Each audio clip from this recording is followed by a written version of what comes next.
I had fantasies of unloading a revolver into the head of any white person that got in my way, burying their body, and wiping my bloody hands as I walked away relatively guiltless.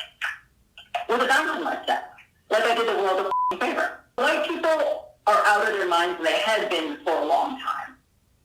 How many young minds did she infect with that disgusting rhetoric? And is anyone going to hold her accountable for it? Why wasn't Yale upset about this? A lot to unpack here. Let's bring in biotech entrepreneur and author of Woke Inc., Vivek Ramaswamy. And Vivek, thanks so much for joining us. Appreciate you being here. Hey, good to join. How you doing? So this New York City-based psychiatrist is saying she only meant to use provocation as a tool for real engagement. I feel like this is when somebody says something that's really offensive and they go, oh, I was just kidding.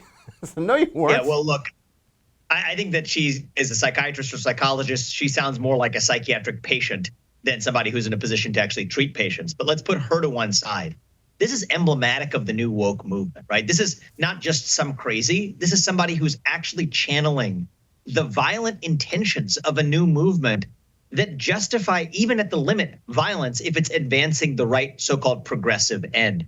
And a good way to see that is imagine if the roles were reversed and she was talking about any other race other than white people, what the reaction would have been. And that brings us to what I think is the essence of the moment that we live in today.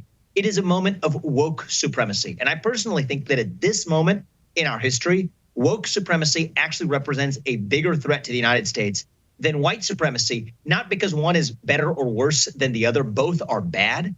But the problem is only one of them has really taken every American institution, from our universities to our companies to our nonprofits, by storm. And I do think it's important that we first call that out and then start a counter movement that dilutes this to irrelevance. What is woke supremacy, Vivek? Woke supremacy is effectively the product of a new culture of fear in this country, where there is really no greater critique that could be leveled against you in modern America than to be called a racist.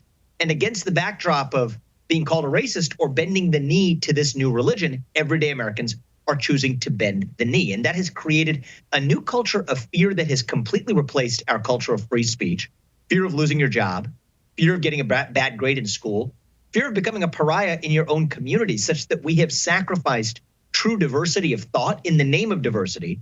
In the name of inclusion, we've actually created this new exclusionary culture where certain points of view just aren't welcome. And there is, as a consequence, a new cultural red guard in this country that is the equivalent of the Chinese Cultural Revolution, except instead of pushing classical Marxism, this time they're pushing wokeism. And I think that's the moment we live in, where wokeism used to be about challenging the system. Today, it is the system. And we're going to need new heterodox thinkers, new countercultural speakers to be able to stand up to that new orthodoxy, to make sure that we revive an American ethos where we don't bow down to any orthodoxy, let alone a woke one. Were you surprised that not only would Yale University host this kind of a speech, but afterwards there was nothing happened until this came to public view? The speech, the audio of this, the New York Post did a write-up on it.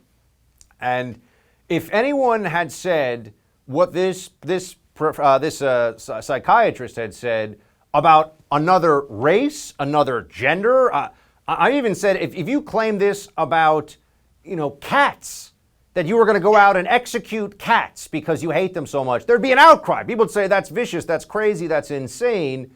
She's talking about human beings, killing them, and no one watching this has a problem? How is that possible? That's part of what woke supremacy is all about. It's about having to actually listen to the unthinkable, but to ultimately submit and accept it. And the fact that Yale took this long, I'm speaking as a Yale alum myself. I went to Yale Law School. My wife went to the Yale School of Medicine. She went to Yale College. We actually pay a lot of attention to this story. And I'm personally ashamed of how long it took the university to be able to put out even what ended up being a very meek denunciation of this, when in fact there's all kinds of other speakers who actually have intellectually, potentially provocative things to say, but they don't involve even a hint of violence, that today are canceled on campuses like Yale's on a regular basis. And so that two-sided standard, where you have an institution that in the name of advancing a liberal arts education, in the name of advancing a marketplace of ideas, is really only giving airtime in an unfiltered way to one side of a full ideological spectrum. And to me, it's one thing to say that you're an institution based on orthodoxy. Maybe you're a religious institution. Maybe you're based on a particular orthodoxy and you own it. That's one thing. But what bothers me more is when a number of companies to universities claim to live by this new deliberative model where all ideas are welcome and we're supposed to be in this open marketplace of ideas, yet actually in practice are behaving like institutions that accord according to orthodoxy. And I think that that's actually the moment we live in where there's a dishonesty, where the institutions that say that they're all about the free exchange of ideas are actually about anything but the free exchange of ideas. They're about getting in an orthodoxy into the minds of the next generation through the back door. Pick up your copy of Woke Inc., folks. Read more about what Vivek has to say. Thanks so much for joining us, sir. Good to see you.